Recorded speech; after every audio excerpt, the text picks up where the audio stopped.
बड़ी खबर की तरफ बढ़ते हैं। पश्चिम बंगाल में सुप्रीम कोर्ट में बहुत महत्वपूर्ण सुनवाई है। पश्चिम बंगाल के मामले पर सुनवाई जस्टिस बी.आर. गवाई की बेंच वकील विष्णु शंकर जैन की अर्जी पर सुनवाई करेगा और याचिका में मांग की गई है कि पश्चिम बंगाल में चुनावी हिंसा की जांच करवाई जाए। अर्धसैनिक बलों की तैनाती की मांग भी की गई है। जिस याचिका पर यह सुनवाई होनी है वो याचिका पुरानी है, लेकिन हाल में मुर्शिदाबाद में हुई हिंसा के बाद से बीजेपी ने पश्चिम बंगाल में राष्ट्रपति शासन की मांग तेज कर दी है और इस लिहाज से आज की जो सुनवाई है बहुत महत्वपूर्ण है। राज्यपाल भी मुर्शिदाबाद गए थे, उनकी भी रिपोर्ट का इंतजार हो रहा है, लेकिन इस बीच में सुप्रीम कोर्ट में यह बहुत महत्वपूर्ण सुनवाई है। हालांकि याचिका पुरानी है, वकील विष्णु शंकर जैन उनकी अर्जी पर सुनवाई है, लेकिन हाल में मुर्शिदाबाद में जो घटना घटित हुई उसके बाद आज की सुनवाई महत्वपूर्ण हो जाती है।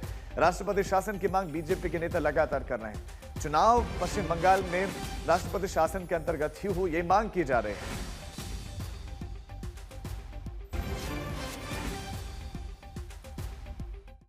चुनाव के दौरान राष्ट्रपति शासन में ईसीआई चुनाव नहीं कराएगा तो जो हिंदू माइनर है, जो एरिया में हिंदू वोट डालने नहीं देगा। मेरा एक मांग है, ईसीआई शुड रिकमेंड राष्ट्रपति presidents rule on the time of the election, एक नंबर। और दूसरा, हिंदू एरिया में अलग से बूथ बनाइए। जो बूथ हिंदू वोटर को मुस्लिम मोहल्ला से जाना पड़ता है वहां ये लोग जाने नहीं देगा। पश्चिम बंगाल में बीजेपी राष्ट्रपति शासन के तहत ही चुनाव करवाने की मांग कर रही है और टीएमसी के कुणाल घोष ने इसे एक साजिश बताया। इलेक्शन में जीतने का कोई बात ही नहीं है। वो समझ गए हैं आने वाला असेंबली इलेक्शन में वो और भी बुरी तरह से हारेगा। इसीलिए बैकडोर पॉलिटिक्स के लिए ये सब प्रेसिडेंट्स रूल वगैरह ये सब बेसलेस बात कर रहे हैं। तो वो मणिपुर में क्या हुआ था, तो जब उसका स्टेट में जो जो घटना हो रहे हैं तो यहाँ पर शांति है। वो लोग प्लॉट तैयारी कर रहे हैं, वो तैयार कर रहे हैं। ये एक वेल डिजाइंड कॉन्स्पिरेसी, ये सब बात करने के लिए हम लोग इन्वेस्टिगेशन डिमांड किया है। और इसी खबर पर हमारे संवाददाता संजय शर्मा हमारे साथ जुड़े। संजय, विष्णु शंकर जैन की याचिका पर सुनवाई होने उनकी मांग क्या थी, क्योंकि याचिका पुरानी बताई जा रही है लेकिन इस बीच में कई घटनाएं पश्चिम बंगाल में घटित हुई, उनकी मांग क्या है याचिका में?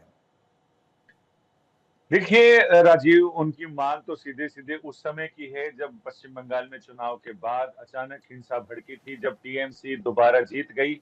और जीतने के बाद उस समय ये था कि बीजेपी कहीं हावी ना हो जाए, बीजेपी की सीटें ज्यादा ना जाए। हालांकि सीटें आई, लेकिन इसके बावजूद वहां पर हिंसा जबरदस्त ढंग से भड़की और बीजेपी के कार्यकर्ताओं को खास तौर से निशाना बनाया गया।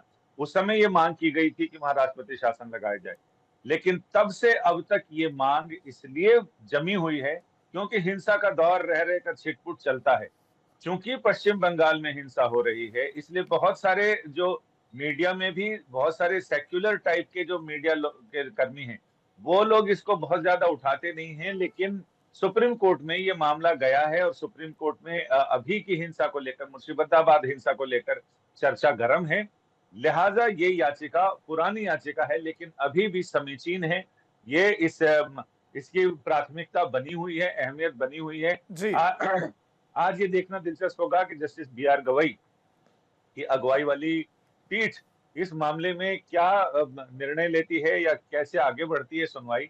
ये सचमुच अपने आप में, और सबसे महत्वपूर्ण बात यह है कि याचिकाकर्ता किस तरह से अपनी बातों को प्रस्तुत करते हैं ताकि वो कोर्ट को अपनी बातें समझा सके सही से। यानी कि महत्वपूर्ण रहेगी आज की सुनवाई। बहुत शुक्रिया आपका इस तमाम जानकारी के लिए।